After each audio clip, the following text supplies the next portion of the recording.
was suddenly told that it was my turn to get up there. And I'd been a broadcaster, so I knew how to speak, I thought, but it was very different to do that on behalf of my sister in front of 1.5 billion people, or whatever it was. When Earl Charles Spencer stuns the entire UK by finally revealing the lost letter Princess Diana wrote to Anne, he shatters 25 years of deeply guarded royal history with a single unbroken wax seal. For decades, the world was convinced that the vulnerable, fiercely protective people's princess and the crown's most stoic, unyielding loyalist were bitter, irreconcilable enemies. But the desperate, hurried handwriting uncovered inside a dusty estate library completely destroys that illusion with devastating psychological weight. Why would a terrified and isolated Princess Diana secretly reach out to her supposed greatest rival just weeks before her tragic death? What chilling, calculated plea was trapped inside this lost letter? And why did Charles Spencer wait until this exact moment to finally reveal a truth that changes everything we know about Anne? The silence in the Althorp House library was absolute. The kind of heavy centuries-old quiet that felt more like a tomb than a reading room. The afternoon sun cut through the tall, mullioned windows, illuminating dancing mows of dust that settled over rows of leather-bound spines. Earl Charles Spencer stood near the towering mahogany shelves of the East Wing, a ledger in hand. It was supposed to be a routine estate audit, a simple cataloging of the 17th century collections. He reached for a worn olive green spine, John Donne's Holy Sonnets. It was a volume that had been largely untouched for nearly 3 decades. As his fingers brushed the fragile binding, a sudden sharp ache seized his chest. He remembered this exact book in the hands of his sister, Princess Diana. It had been her quiet sanctuary during those turbulent final months, a place to lose herself when the press grew too loud and the palace walls felt dangerously narrow. Charles pulled the book from the shelf as the crisp, aged pages parted. Something heavy shifted inside the binding. A dense cream-colored envelope slipped from the book. It struck the Persian rug with a soft, dull thud. The air in the library seemed to instantly vanish. Charles knelt, his joints protesting, and carefully picked it up. The paper was thick, shielded from the decay of time by the poetry volume. He turned it over. The wax seal on the back, a deep crimson red, was perfectly intact. The lost letter had never been opened, and it had never been sent. But it was the handwriting on the front that made the leather-bound ledger slip from his grasp, crashing loudly to the wooden floor. It was her looping, elegant cursive, distinct, hurried, yet utterly deliberate, a ghost speaking directly from across the abyss of 25 long years. His breath hitched in his throat. He expected the envelope to be addressed to him, or perhaps to her sons, William and Harry, or even a final scathing parting word to the establishment that had suffocated her. He braced himself for the name of a confidant, a lover, or a trusted aide. Instead, the ink spelled out a title that defied every known narrative, every tabloid headline, and every whispered rumor about the late Princess of Wales, to Her Royal Highness, the Princess Royal Anne. Charles stared at the 4 letters, his mind reeling as the walls of modern royal history began to violently buckle. The entire UK and the public at large had been force-fed a narrative of pure, unadulterated hatred between the 2 women. Anne was the stoic, unyielding iron anchor of the crown. Diana was the bleeding heart who defied the machine. They were fire and ice. They were oil and water. The press had sworn they despised one another until the very end. Yet here, hidden in the deep shadows of Althorp, was a secret missive penned in Diana's final days, addressed to the one woman she supposedly viewed as her ultimate rival. A micro-decision flashed through Charles's mind. To lock the envelope away forever? Or to open it and risk everything? Why was Diana secretly writing to her greatest enemy? Charles's hands trembled slightly as he ran his thumb over the crimson crest. The 90-room Althorp estate, with its sweeping 13,000 acres of manicured Northamptonshire wealth, suddenly felt suffocatingly small. He was a man of immense aristocratic power, a peer of the realm surrounded by a £100 million legacy of Van Dyck paintings and priceless antiquities. Yet in this moment, he was reduced to the helpless younger brother of a woman who had been hunted by the world. "My lord," the hesitant voice of Thomas, the estate's senior archivist, broke the silence. Thomas stood near the mahogany double doors, holding a gilded tray of cataloging tools, his eyes fixed on the pale, stricken face of the Earl. "Leave the room, Thomas," Charles whispered, his voice cracking. He didn't look up from the envelope. "Is it the ledger, sir?" If there's an error in the exhibition inventory, it's not the inventory, Charles interrupted, his tone hardening into an unyielding command. Shut the doors and ensure absolutely no one enters the East Wing. As the heavy oak doors clicked shut, locking him in isolation, Charles sank into a high-backed leather chair. The golden light of the afternoon cast long, ominous shadows across the room, mirroring the stifling darkness of the summer of 1997. It had been August. The air had been thick with humidity and paranoia. Diana, stripped of her HR status, but still possessing the most famous face on Earth, had retreated to these very walls. She was a billionaire's obsession and the paparazzi's greatest prize, yet her vast wealth, the Kensington Palace apartments, the million-pound divorce settlement, the iconic sapphire rings, offered no actual armor against the institution she had left behind. She paced the sprawling floors of Althorpe, her blue eyes darting toward the windows, trusting no one. Her phones were tapped. Her inner circle was leaking to the tabloids. The only thing she valued more than her own survival was the physical and emotional safety of William and Harry. She needed an ally inside the very machine that was trying to erase her. Not a soft-hearted confidant, but a fortress. Charles stared at the book of John Donne's holy sonnets resting on the desk, the logic of its hiding place suddenly clicking into sharp, devastating focus. He remembered a cold, profoundly tense Christmas dinner at Sandringham years ago. The dining room had been buzzing with forced pleasantries, the Queen presiding over the sprawling diamond-draped family. Diana had been quiet, isolated at the far edge of the table, entirely out of her element. But Charles remembered Anne, formidable, dripping in inherited royal sapphires, but utterly indifferent to their glamour, leaning over and calmly quoting a line of Donne to completely silence a probing and manipulative courtier. Diana had looked up, her expression shifting instantly from misery to acute, calculating observation. She had seen the armor. She had seen the one woman who could bend the quarters to her will without ever letting them break her. Charles broke the wax seal. The crisp crack echoed like a gunshot in the empty library. He unfolded the thick parchment, the scent of aged paper filling the air.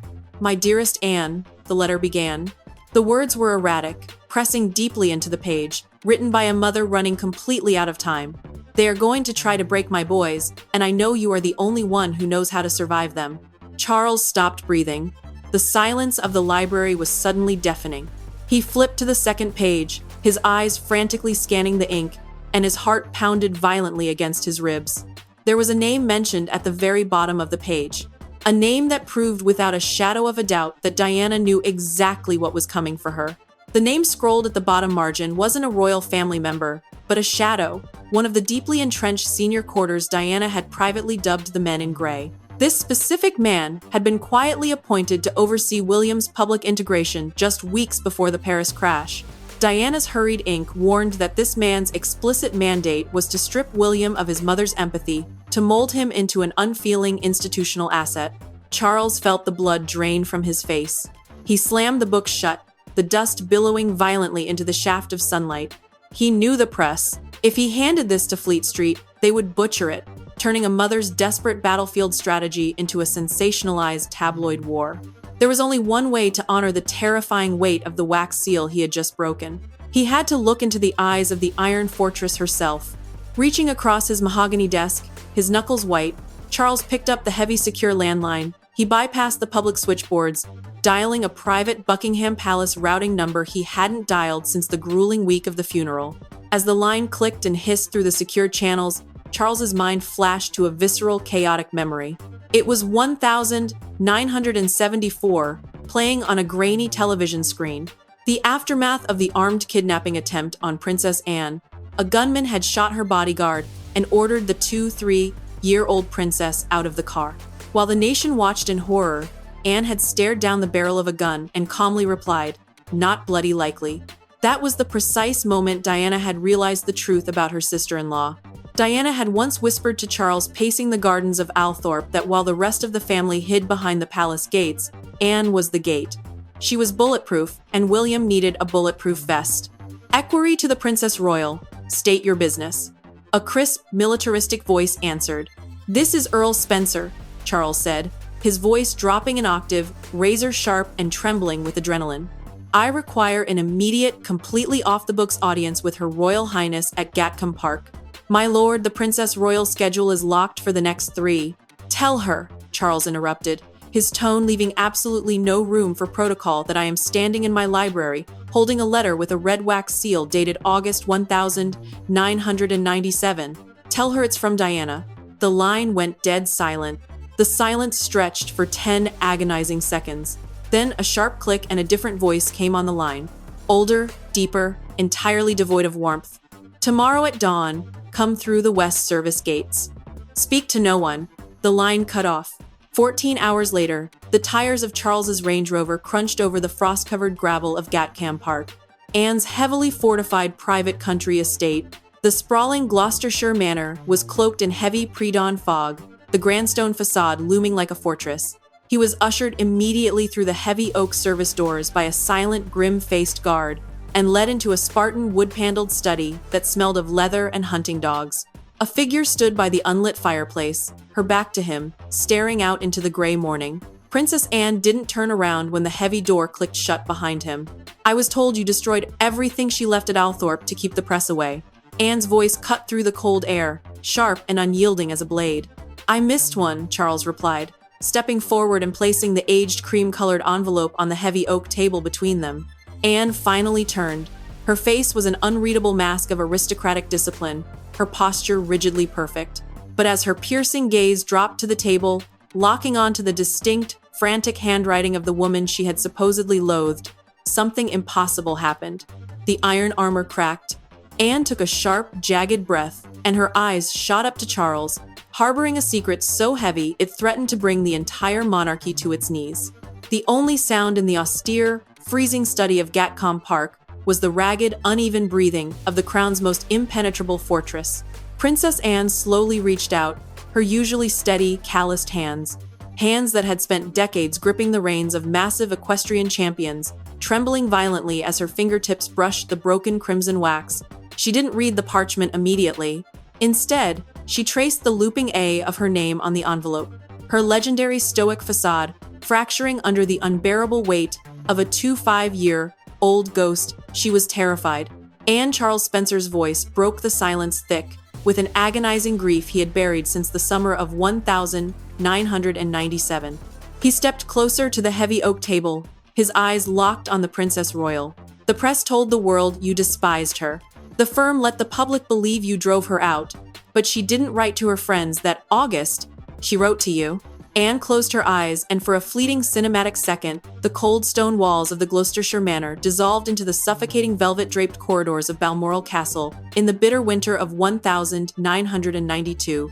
It had been the absolute height of the War of the Wales, when Diana was completely alienated, shivering in the drafty royal halls, while courtiers whispered venomous lies behind her back. The world had consumed tabloid footage of Anne, completely ignoring Diana on the Balmoral steps that very week, a deliberate public freezing. But what the cameras never captured was what happened later that midnight in the darkened drawing room. A weeping Diana had been cornered by 2 senior royal aides, demanding she immediately sign over primary control of William's boarding school schedule. Anne had materialized from the shadows of the doorway, dismissing the powerful men with a voice so venomous and an authority so absolute that they had physically backed away in fear. You do not touch the mother of the future king, Anne had hissed at the aides before turning to a trembling Diana and whispering, never let them see you bleed. Diana had never forgotten who truly held the line in the dark. I didn't hate her, Charles, Anne whispered, her voice rough and hollow. Returning to the freezing present, she finally picked up the heavy parchment. I hated the spectacle that was killing her, and she was brilliant enough to know the difference. As Anne unfolded the letter, her eyes scanned the desperate, hurried ink. Charles watched her closely, tracking the exact moment her gaze reached the bottom of the first page, where the men in gray were named. The color drained entirely from Anne's face, leaving her as pale as marble. She staggered back, her heavy riding boots scraping harshly against the stone floor, her hand flying to her mouth to stifle a sharp, horrified gasp. The man she named, Anne said, her voice dropping to a breathless, terrified whisper. The senior courtier she warned you about. What about him? Charles demanded, stepping forward, his heart hammering violently against his ribs. Diana wrote his mandate was to break William's spirit. Did he succeed? Anne looked up, her eyes suddenly blazing with a terrifying mixture of immense grief and pure unadulterated rage. She crushed the edge of the priceless historical parchment in her fist, looking directly into Charles's eyes. Charles Anne breathed, the temperature in the room seemingly plummeting. The man she named didn't just oversee William's isolation after the crash. He was the exact same man who unexpectedly altered her security protocols the night she drove into that tunnel in Paris. The implication hung in the freezing air of Gatcombe Park like a live grenade. Charles Spencer physically stumbled backward, his shoulders slamming against the heavy oak bookshelves. The blood roared in his ears, completely drowning out the howl of the Gloucestershire wind rattling the ancient window panes. For 25 years, the entire UK had debated the tragic mechanics of the Paris tunnel crash, blaming paparazzi, drunk drivers, and tragic misfortune. But the desperate, hurried handwriting of Princess Diana, trapped within the lost letter, had just violently redrawn the map of her final hours. "Are you telling me?" Charles choked out, his aristocratic composure utterly annihilated. "That the very man tasked with breaking my nephew's spirit was the architect of my sister's vulnerability that night." Princess Anne did not flinch, though the knuckles of the hand gripping the edge of the mahogany desk were stark white. She turned her gaze back to the frost-covered window. Her mind violently pulled back to the darkest week in modern royal history.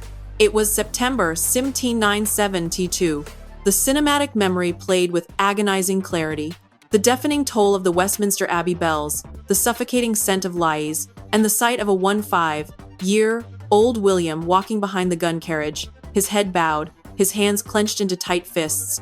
But what burned in Anne's memory wasn't the coffin. It was the shadowy figure of the senior courtier standing just out of camera frame, his cold eyes locked onto William like a warden calculating his new prisoner. Anne had known in her bones that something was fundamentally wrong with Diana's final security detail. But without hard proof, confronting the men in gray would have resulted in her immediate banishment from the boys' lives. "I had no evidence, Charles," Anne whispered, the agonizing weight of a quarter-century of silence cracking her voice. "If I had raised hell without proof, the firm would have branded me hysterical. They would have severed my access to William and Harry entirely. I had to make a choice. Play the dutiful, unfeeling royal to stay inside the gates or burn the castle down and leave the boys completely undefended to the wolves." Charles stared at her, the devastating logic of her sacrifice clicking into place. The public had spent decades painting Anne as the cold, emotionless aunt who never publicly wept for Diana. But in the shadows, she had been the ultimate sleeper agent. He suddenly remembered a bizarre, unexplained staffing shuffle just weeks after the funeral.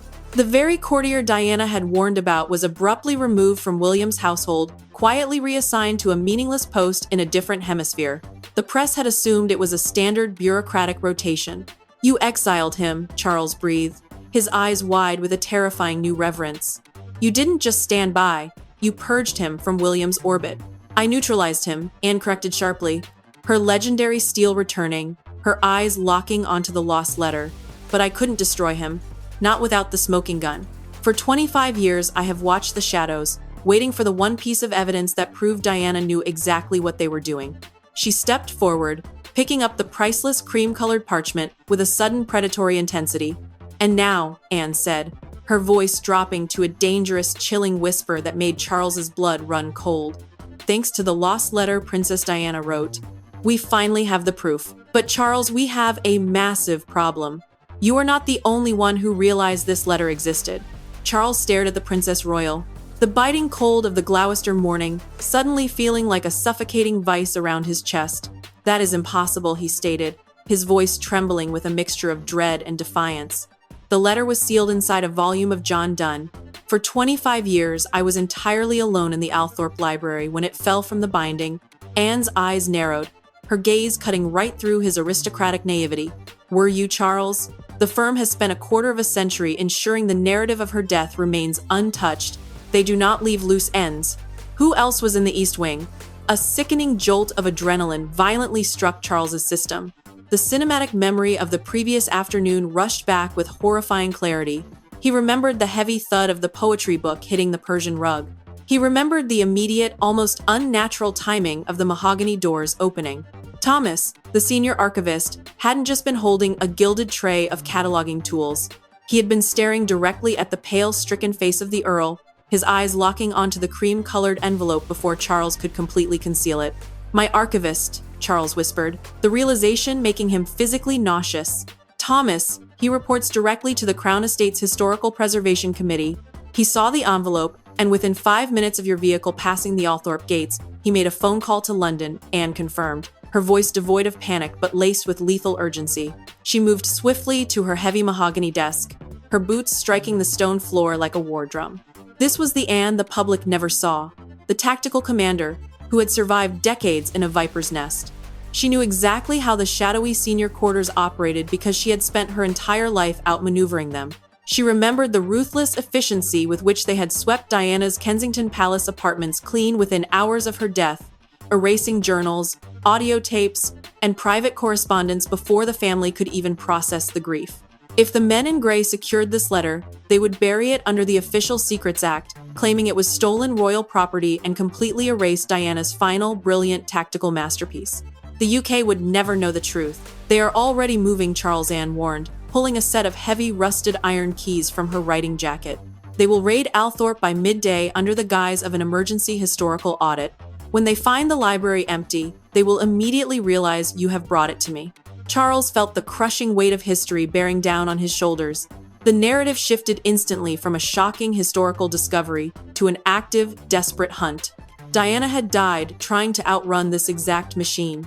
And now, 25 years later, her younger brother and her supposed greatest enemy were standing directly in its crosshairs. Before Charles could even formulate a question about their next move, the heavy silence of the fortress-like study was violently shattered. A heavy red rotary phone sitting in the darkest corner of Anne's desk. A direct, deeply encrypted line connected exclusively to the highest, most secretive echelons of palace security operations began to ring. The two of them froze, staring at the flashing red light as the shrill bell echoed ominously off the stone walls. Whoever was on the other end of that secure line already knew exactly what they possessed, and they were running completely out of time. The shrill mechanical scream of the encrypted rotary phone pierced the freezing air of the Gatcam Park study, each ring vibrating with a lethal, terrifying urgency. Charles Spencer stared at the flashing red light, his aristocratic composure entirely shattered. But Princess Anne did not move a single muscle. She simply watched the phone with the calculating, icy precision of a predator measuring its prey. She knew exactly who was on the other end of that heavily secured line. It was the same shadowy echelon of senior courtiers who had ruthlessly attempted to isolate William and Harry in the harrowing hours following the Paris crash. A vivid, suffocating memory seized Anne's mind. The cinematic echo of the Balmoral corridors in September 1997, the morning the news of Diana's death broke. The men in grey had immediately swarmed the royal apartments, their first tactical move being to confiscate the young prince's radios and televisions under the guise of protecting them. But Anne had seen the calculated cruelty in their eyes. They wanted the boys deaf, blind, and utterly dependent on the institution.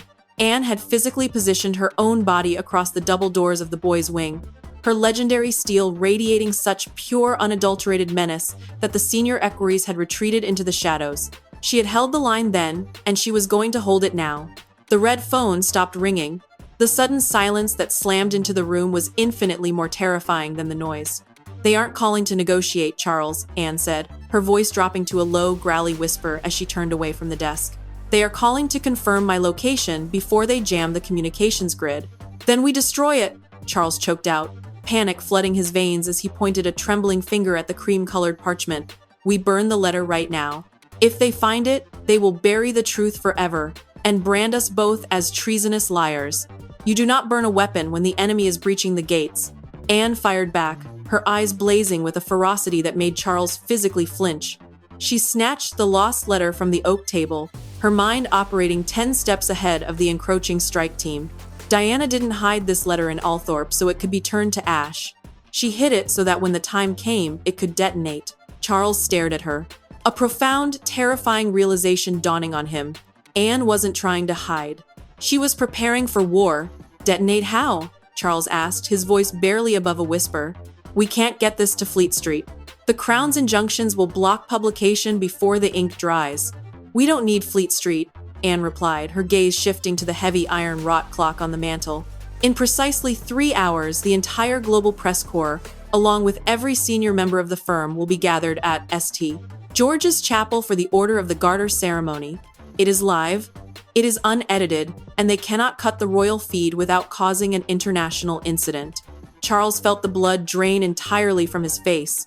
The audacity of the plan was staggering. She intended to walk the lost letter directly into the heart of the monarchy's most sacred, heavily guarded event. Before Charles could protest the absolute madness of a public ambush, a violent crunch of gravel echoed from the private driveway outside. But it wasn't the heavy, synchronized approach of palace security vehicles. It was the screaming, erratic stop of a single blacked-out Range Rover.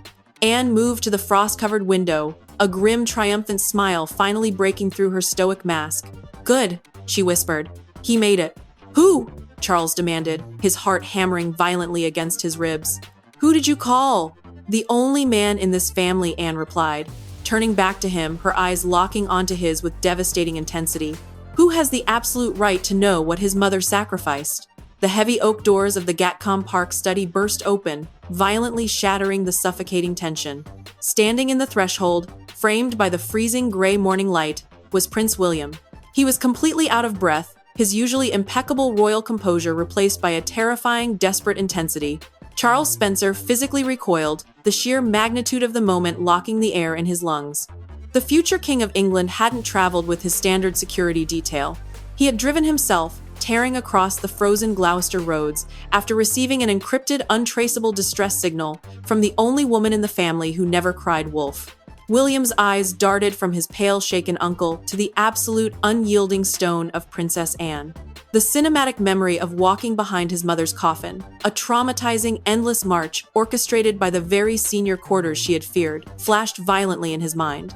He remembered the suffocating isolation of those agonizing teenage years, and how Anne, never offering a soft embrace, but always offering ruthless protection, had been the invisible, bulletproof shield standing between him and the parasitic royal aides. "What did you find?" William demanded, with a raw, agonizing emotion that threatened to completely break his lifelong aristocratic discipline. Anne did not offer a comforting preamble. She simply picked up the aged, cream-colored parchment with the shattered crimson wax seal and held it out to him. William reached out, his fingers trembling violently as they brushed the frantic, looping handwriting of a ghost he had mourned for 25 years. The silence in the freezing room was agonizing. As his eyes scanned his mother's desperate, calculated plea, the color drained entirely from his face. The devastating reality of the lost letter Princess Diana wrote to Anne struck him with the violent force of a physical blow. His mother hadn't died a helpless, paranoid victim. She had died a brilliant, fierce, tactical commander, secretly securing the crown's most impenetrable fortress to protect her son's soul. She knew, William choked out, a single devastating tear, finally breaking through the heavy armor he had worn since September 1997. "She knew exactly what they were going to do to me, and she trusted you, and I swore to her I would not let them break you," Anne replied. Her legendary stoic voice finally cracking under a quarter-century of buried grief, she stepped forward, placing a callous, heavy hand on William's shoulder. But the men who orchestrated her extreme vulnerability that night in Paris are still hiding in the deep shadows of this institution. William and the encrypted lines confirm they already know we have her letter.